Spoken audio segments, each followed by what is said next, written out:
नमस्कार दोस्तों, नारद न्यूज में आपका स्वागत है। आज हमारे साथ है सुरेंद्र शास्त्री जी, जो एक पेशे से किसान हैं और साथ ही समाज सेवक भी हैं।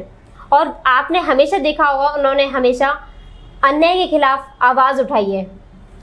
चलिए बात करते हैं उनसे कि ये किसान और सरकार दोनों एक दूसरे के आमने सामने क्यों हैं। नमस्कार सर, धन्यवाद आपका जो हमारे स्टूडियो में आप आए, आपने कीमती समय निकाला। तो जो ये किसान आंदोलन चल रहा है, इसके बारे में आप क्या कहना चाहेंगे? मैडम, आपका भी बहुत धन्यवाद। और आपने बहुत ही ज्वलंत प्रश्न पूछा है जो आज जिससे पूरा देश सुलग रहा है जी। मैं एमसीडी में नौकरी करता हूं और मूल रूप से मैं किसान हूं जी। और हमारे पूर्वज किसान रहे हैं और ये पूरा हिंदुस्तान भी कृषि प्रधान देश है जी। और किसान अन्नदाता होता है।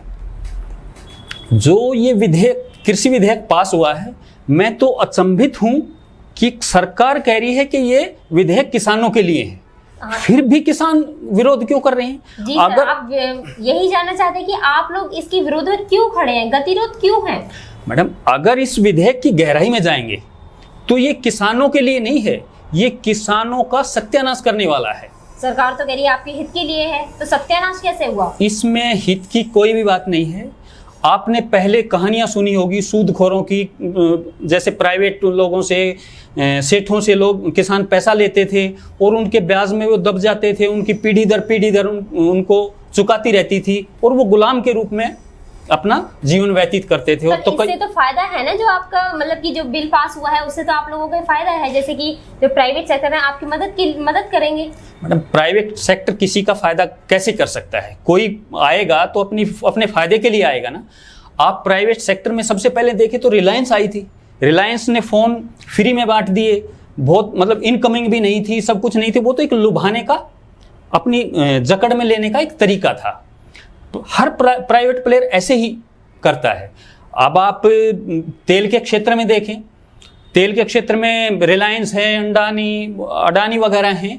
वो अगर तेल का नेतृत्व भारत सरकार के पास होता तो आज तेल इतना थोड़ी बढ़ता। पेट्रोल 80, डीजल 70-75 रुपए, जबकि डीजल तो किसान को एकदम नुकसान पहुंचाने वाला है और आम जनता से जुड़ा है। डीजल के दाम, लागत होती है, ढोना होता है, सब कुछ डीजल पे चलता है, ट्रक सारे डीजल पे चलते हैं। आपकी बात बिल्कुल सही है, लेकिन जो किसान के लिए इसका गतिरोध है वो क्यों है? बिल्कुल विरोध है मैडम। किसानों के लिए है ही क्या, इसमें कुछ भी तो नहीं है। वो तो सहायता कर रहे हैं ना आपकी। मान लीजिए अगर उन्होंने बिल पास किया है तो कुछ सोच के ही किया होगा कि किसानों के इसका फायदा होगा। किसानों का मतलब है जो कमीशन खोरी है वो भी खत्म हो जाएगी। कमीशन खोरी कैसे खत्म हो जाएगी? जो पहली सरकारें थी, आज से 15-20 साल पहले की सरकारें थी, किसानों का जो फसल है किसानों की, वो तो उसके पास जाकर के लेंगे ना किसानों के पास। तो इसमें तो आपके लिए फायदा है। मैंने जैसे पहले बताया था कि प्राइवेट प्लेयर अपने फायदे का काम करेंगे। आप कह रहे हो कि वो इसमें उनका क्या फायदा है? मान लीजिए अगर किसान के पास खुद लेने जा रहे हैं, सामान लेने जा रहे हैं, तो वो तो उनके पास जा रहे हैं ना, उनको तो कहीं जाना ही नहीं पड़ रहा। खुद में पहले क्या दिक्कत थी? कुछ खर्चा हो रहा है। पहले क्या दिक्कत थी? पहले भी किसान स्वतंत्र था, वो अपने खेतों से बेच देता था, उसका जहां मर्जी थी वहां बेच देता था। और अगर उसे मंडी में भी लेके जाना होता था सामान, तो मंडी में उसके सिर्फ ट्रैक्टर खड़े करने का और वहां पहुंचने का एक मात्र कुछ पैसा लगता था, ठीक है। बाकी सारा कुछ वैन तो खरीदने वाला करता था। तो किसान का तो पहले भी नुकसान नहीं था। अब नया क्या आ गया इसमें, बताओ। लेकिन इसमें तो ये है ना कि प्राइवेट सेक्टर आपको मतलब कि फसल बीमा कराएगी और बीज भी देगी, कीटनाशक भी, और हो सके तो पैसों की जरूरत पड़ी तो पैसे भी वो देगी। तो ये तो आपके फायदे की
सुविधा पहले भी हमें मिल रही थी।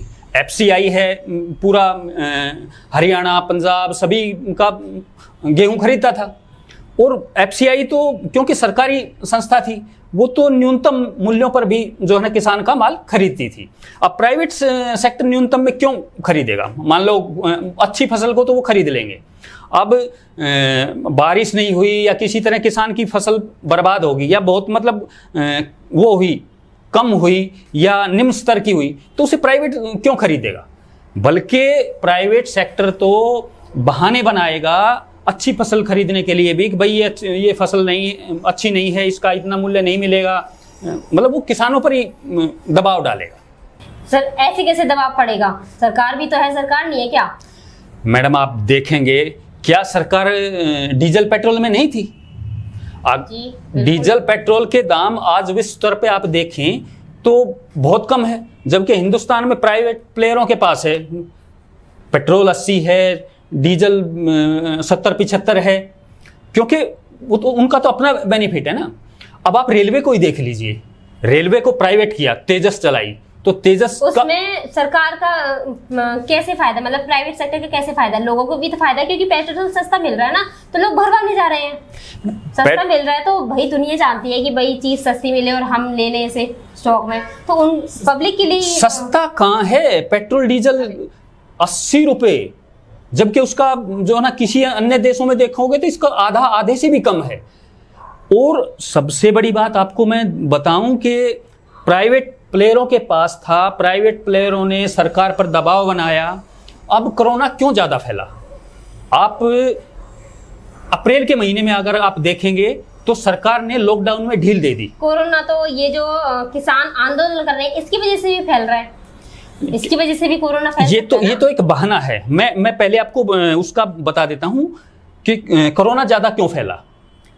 प्राइवेट प्लेयर का सरकार पे दबाव बना, सरकार ने लॉकडाउन को छूट देनी पड़ी, रेलों को रोक दिया, बसों को रोक दिया, ताकि प्राइवेट व्हीकल चले, क्योंकि विश्व स्तर पे तो पेट्रोल जीरो के बराबर हो गया था। क्योंकि जो रिफाइनरी एक बार शुरू हो जाती है उसमें से तो लगातार वो पेट्रोल वगैरह निकलना चाहिए।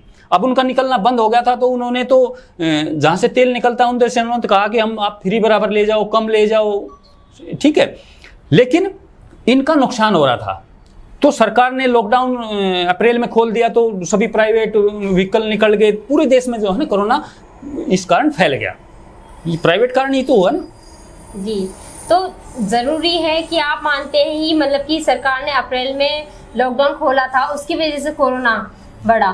बिल्कुल। आप खुद ही देखो ना, अप्रैल में जब लॉकडाउन खोला तो लोग तो फिर भी अभी भी आंदोलन हो रहा है, उसकी वजह से भी तो कोरोना का भी चल रहा है, लेकिन आंदोलन फिर भी लोग कर रहे हैं इसका। देखो, मरता क्या नहीं करता, किसान के का गलाई काटने की वो कर रही है, लेकिन फिर भी किसान एहतियात बरत रहे हैं। ये तो किसानों को रोका जा रहा है कोरोना का वो करके, और जो इसका विरोध कर रहे हैं उन्हें देश विरोधी बताया जा रहा है। अब फांसी लग जाएगी जब देश का अन्नदाता ही लाचार हो जाएगा, तो वो क्यों नहीं आएगा? अब आपने देखा होगा कि बीजेपी की मंत्री पंजाब की थी, क्योंकि पंजाब कृषि से जुड़ा हुआ है, उन्होंने इस्तीफा दे दिया। इनके जो पार्टनर हैं वो भी इस्तीफा दे रहे हैं, क्योंकि वो लोग लगातार, वो पार्टियां किसानों से जुड़ी हुई हैं, उनको किसानों का अहित दिख रहा है। बिल्कुल आपकी बात सही है, लेकिन सरकार ने तो कुछ सोच के ही इस बिल को पास किया होगा ना। मतलब जहां तक मैं सोचता हूं, सरकार का मेन कारण है कि निजीकरण को फैलाओ। निजीकरण एक निश्चित उस तक दायरे में रखना चाहिए। अब आप रेलवे को ही ले लो, रेलवे एक निम्न स्तर से जुड़ी हुई है। प्राइवेट सेक्टर कोई आएगा तो वो तो अपना मुनाफा पाएगा, जबकि गरीब आदमी कहाँ जाएगा? लेकिन प्राइवेट सेक्टर आएगा तो उसका भी तो देखेगा कि भाई किसान को कोई नुकसान ना हो, उसके लिए भी तो फायदा सोचेगा ना सर। किसान के लिए कोई नहीं सोचता, जो आता है अपने फायदे के लिए आता है। मैं कहता हूं कि अगर ये विधेयक पास हो गया तो आने वाले समय में किसान बर्बाद हो जाएंगे, आत्महत्या करने पर मजबूर हो जाएंगे, उनका सब कुछ छिन जाएगा। आप याद करो ना, पिछले 100 साल पहले क्या होता था, मतलब उसी दशा में किसान की हालत फिर पहुंच जाएगी।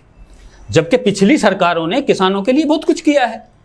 किसानों को ऋण दिया, एफसीआई थी, एफसीआई क्या नहीं दे रही, अब भी तो एफसीआई दे रही है, लोन दे रही है, बीमा दे रही है, लोगों का न्यूनतम मूल्य पर खरीद रही है, और सरकार भी सहायता कर रही थी। और जो सूदखोरी मिटाने के लिए पिछली सरकारों ने किया, पिछली सरकारों ने किसानों के लिए अलग से बैंक खोले, उनकी सुविधा उनको जानने के लिए अधिकारी वो किए। लेकिन अब सब किसान तो हर बैंक में खोल सकता है ना अपना खाता, जरूरी तो नहीं कि जो एफसीआई ने खुलवाए उसी में खोलेगा। एफसीआई का मैं बता रहा हूं कि वो किसानों का बेनिफिट देखती थी। बेनिफिट तो ये ग्रामीण सहकारी बैंक हो गए या कृषि की जो सोसाइटियां होगी, वो सीधा फायदा तो वो किसान को दे रही है ना। प्राइवेट प्लेयर कैसे देंगे? प्राइवेट प्लेयर तो चूसेगा किसानों से, उनका शोषण करेगा। तो मतलब कि सर जितनी भी बात हुई उसके हिसाब से आपको लगता है ये विधेयक पास नहीं होना चाहिए, कैंसिल कर देना चाहिए, जिस हिसाब से मतलब कि आपकी खेती बाड़ी और आपका रोजगार सब कुछ तब सही चलेगा।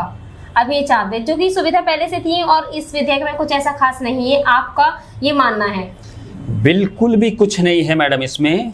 और मैं तो ये कहता हूं कि आज आंदोलन हरियाणा में फैला है, पूरा पंजाब सुलग रहा है। हमारे शहीद भगत सिंह जी के गांव से ये कृषि आंदोलन शुरू हुआ है और उनकी जयंती पे जो है इनको इसको शुरू किया गया है। किसान जब भी उठा है उसने देश को हिला कर रख दिया है, और अब उसको फांसी लगने लगी तो किसान उठेगा, रोडों पर जाएगा, दिल्ली जाएगा। अंग्रेजों के टाइम पे भी किसानों ने आंदोलन किया था, 1988 में भी किसानों ने आंदोलन किया था। हरियाणा पंजाब का जो आतंकवाद था वह भी किसानों के बेस पे था। मैं चाहता हूं कि सरकार को इस विधेयक को नहीं लाना चाहिए। किसान लुट जाएंगे, बर्बाद हो जाएंगे, और ये किसानों के हित में नहीं है। जी बिल्कुल, धन्यवाद। आपने जो भी कहा, शायद सरकार इस पर गौर करे और दर्शक भी सोचें और दर्शक भी अपने इस बारे में ज़रूर राय बताएं कि क्या सरकार सही कर रही है किसानों के लिए या नहीं।